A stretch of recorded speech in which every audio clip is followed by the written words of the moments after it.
कांग्रेस पर केजरीवाल ने बड़ा आरोप लगाया है। कांग्रेस फैसला ले वो किसके साथ खड़ी है। आम आदमी पार्टी का ये बड़ा बयान सामने आया है। कांग्रेस मोदी के साथ या दिल्ली में जनता के साथ। आम आदमी पार्टी का ये बड़ा आरोप कांग्रेस पर केजरीवाल ने ये बड़ा आरोप लगाया। इस वक्त की बड़ी खबर आपको बता रहे हैं। कांग्रेस फैसला ले वो किसके साथ खड़ी है। आम आदमी पार्टी की तरफ से बयान सामने आया है। कांग्रेस मोदी के साथ या दिल्ली में जनता के साथ। ये आम आदमी पार्टी की तरफ से बड़ा बयान, और इस बयान के अब कई मायने निश्चित तौर पर निकाले जाएंगे सियासी गलियारे में, क्योंकि बैठक में जो रुख नजर आया दिल्ली के मुख्यमंत्री अरविंद केजरीवाल और पंजाब के सीएम भगवंत मान का, और उसके बाद ये बड़ा बयान कांग्रेस तय करे, तो अब इस पर कहीं ना कहीं सियासत जबरदस्त हो रही है। सहयोगी कुमार चंदन हमारे साथ जुड़े हुए। चंदन, एक अहम सवाल यहां पर खड़ा हो जाता है। जिस तरीके से विपक्षी एकता की मुहिम बिहार के सीएम नीतीश कुमार लेकर आगे बढ़े, तमाम सियासी पार्टियां नजर आई, पर अरविंद केजरीवाल और भगवंत मान की अगर बात करें तो एक अलग रुख नजर आया। क्या हो सकता है कि किस तरीके से इसे देखकर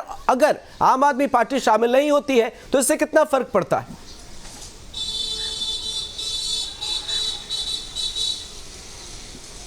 देखिए, अभी जो विपक्षी एकजुटता की जो पहली बैठक कह सकते हैं पटना में हुई, आम आदमी की भागीदारी उसमें दिखी, लेकिन हाँ, जिस तरह से सवाल उठ रहे हैं और कहीं ना कहीं नीतीश कुमार की जो कोशिश है कि चाहे जितने भी सवाल हैं, संशय हैं, या जो विपक्षी एकजुटता को एकजुट करने में जो भी विषय आड़े आ सकते हैं, उन सभी सवालों का समाधान निकलना चाहिए। जो मामले सामने आए हैं, जिस तरह से जो सवाल उठे हैं, इस पे साफ तौर पे कहा जा सकता है कि अभी और दौर की बैठक होनी है। लेकिन हाँ, चूंकि जो क्षेत्रीय पार्टियां हैं उनको अपने अपने राज्यों की सियासत करनी है, केजरीवाल के सामने दिल्ली की सियासत है, और दिल्ली की सियासत को लेकर कहीं ना कहीं केजरीवाल चाहेंगे कि चूंकि विपक्षी एकजुटता की बैठक जो मिशन 24 को लेकर तय हो रही है, उससे पहले दिल्ली का मामला जो है, दिल्ली का जो अध्यादेश है, उस पे भी एका बनाने की कोशिश हो, एकजुट किया जाए, एक मत दिखे। और यही वो सवाल है जो इस विपक्षी एकजुटता में कहीं ना कहीं आड़े आ रहा है। अब इस सवाल को नीतीश कुमार या जो सीनियर लीडर्स हैं विपक्षी एकजुटता को गढ़ने की जो कोशिश कर रहे हैं, वो किस तरह से सुलझा पाएंगे, ये भी बड़ा सवाल है। क्योंकि झारखंड के मुख्यमंत्री भी उस बैठक में थे और उन्होंने खुले दिल से नीतीश कुमार के इस पहल की सराहना की। लालू प्रसाद यादव ने जिस तरह से पूरे विपक्षी एकजुटता को एकजुट करते हुए और कहीं ना कहीं राहुल गांधी के तरफ संकेत करते हुए कहा कि बाराती हम लोग चलने के लिए तैयार हैं, तो ऐसे कई पहलू हैं। या उस बैठक के बाद जो चीजें निकलकर सामने आई है, वो भी जो विपक्षी एकजुटता के पक्षधर हैं, उनके जो विरोधी हैं, उनके सामने भी कहीं ना कहीं एक बड़ा सवाल साफ तौर पे दिखाई दे रहा है। लेकिन अभी बहुत दूरी इस विपक्षी एकजुटता को तय करनी है।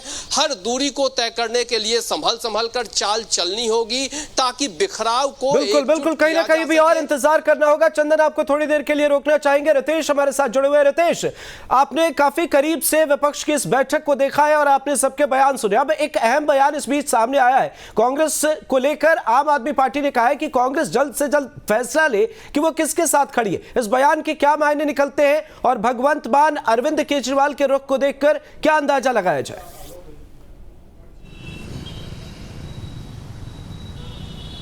देखिए, सबसे बड़ी बात है कि अपोजिशन की ये बैठक संपन्न हो गई। जो कभी प्रतीत होता था कि एक छत के नीचे सारे दल इकट्ठा नहीं हो सकते हैं, ये सारे दल एक साथ इकट्ठा हुए। लेकिन ये भी पहले से तय था कि अरविंद केजरीवाल की पार्टी जिस तरह से बयानबाजी कर रही थी, वो जिस तरह से बयानबाजी कर रहे थे, बैठक में ज़रूर आए, लेकिन बैठक में आने के साथ ही अपनी शर्त उन्होंने थोप दी, जिस पर कांग्रेस ने कड़ी प्रतिक्रिया दी। देखिए कि बॉडी लैंग्वेजेज जो हैं वो कहीं ना कहीं दिखाने के लिए काफ़ी था कि अरविंद केजरीवाल इस बैठक को लेकर उस तरह से सकारात्मक नहीं दिख रहे हैं। अभी साझा जो प्रेस कॉन्फ्रेंस हुई थी, जिसमें सभी पार्टियों के नेता शामिल हुए, अरविंद केजरीवाल और भगवंत मान उससे पहले ही दिल्ली के लिए रवाना हो गए, और दिल्ली जाते ही उन्होंने एक बाकायदा लेटर भी जारी कर दिया। जो दिखाने के लिए काफ़ी है कि सिंबॉलिक तौर पर भले ही अरविंद केजरीवाल अपोजिशन की इस बैठक में शामिल हुए ताकि उन पर किसी तरह के आरोप ना लगे, बीजेपी के हितैषी होने का आरोप ना लगे, वो बैठक में शामिल जरूर हुए लेकिन अपनी शर्तों पर और अपनी बात भी रखी गई। और जब बात नहीं रखी गई तो देखिए कि दिल्ली जाते ही उन्होंने किस तरह से बाकायदा एक लेटर जारी कर दिया है जिसमें कांग्रेस पर ही सवाल उठा दिया है कि या तो आप मोदी के साथ हैं, नहीं तो आप दिल्ली के जनता के साथ क्यों नहीं है। क्योंकि अध्यादेश पर पहले दिन से ही अरविंद केजरीवाल ये चाहते थे कि सभी दल इस जो अपोजिशन की बैठक हुई उसमें इस पर चर्चा हो, लेकिन कांग्रेस ने साफ तौर पर, स्पष्ट तौर पर मना कर दिया। तो अब रुख से ये साफ हो चुका है कि अपोजिशन की बैठक भले ही राजधानी पटना में हो गई है, कई सारी बातों पर सहमति बनी, आगे की बातों पर सहमति बनाने के लिए 12 जुलाई को यह बैठक प्रस्तावित है शिमला में,